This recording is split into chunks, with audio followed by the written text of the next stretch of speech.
Hey guys, so for today's workout, we've got a total body workout. As far as we're gonna hit upper body and lower body, basically in the same combination of moves, and then we'll have 5 different moves. So I've got some 10s here. Hopefully should be able to use these for most of the moves today, but here's your first one. So we have a squat with a lateral raise. So you're just gonna hold those weights by your side. You're gonna squat down, push that butt back like you're sitting in a chair, lift up out of it, and then raise those weights to the side, okay? So squat, lift, raise, lower. Okay, on that squat, make sure your knees are not tracking past your toes. Make sure that back is nice and flat and chest stays lifted.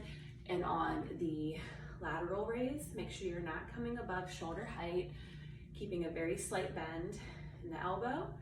Okay, and make sure you're not swinging. So if you find that you're swinging, you gotta lower the weight, okay?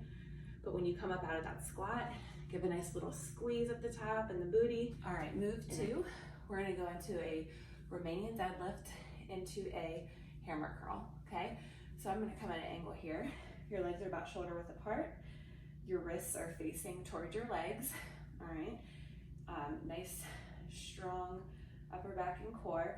And we're just gonna lower down to about shin height. So we're hinging at the hips. Make sure that back stays nice and flat.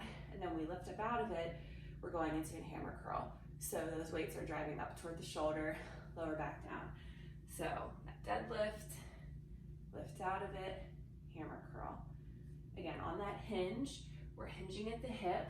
We're keeping that back nice and flat.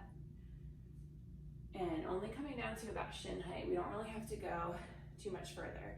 And we do have a slight bend in the legs on this, okay? We don't want them to be locked out. And on that hammer curl, make sure you're keeping those elbows in, nice and close to your body.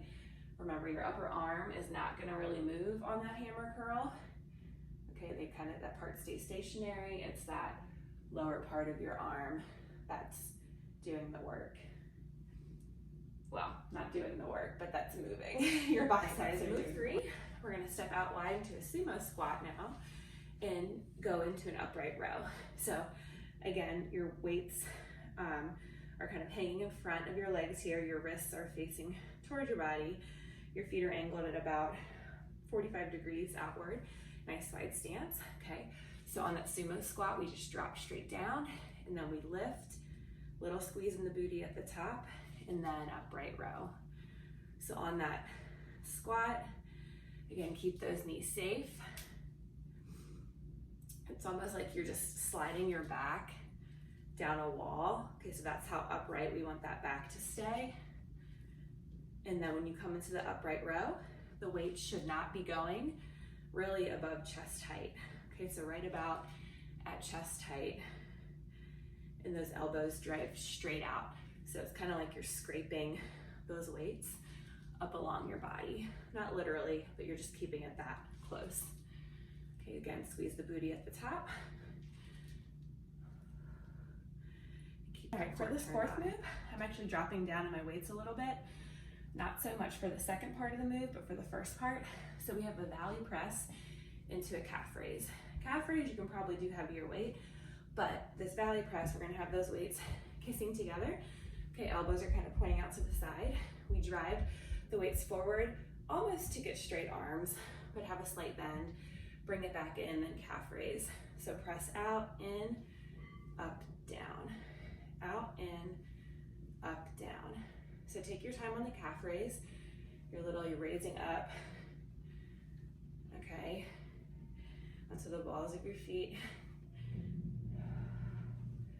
I'll show from the side here. So out. So you notice I'm just going straight forward, and that's why I went a little bit lighter on the weight, because it's heavy and it's hard to push those weights straight out. Core stays strong, lower back stays nice and strong. Press up onto those toes,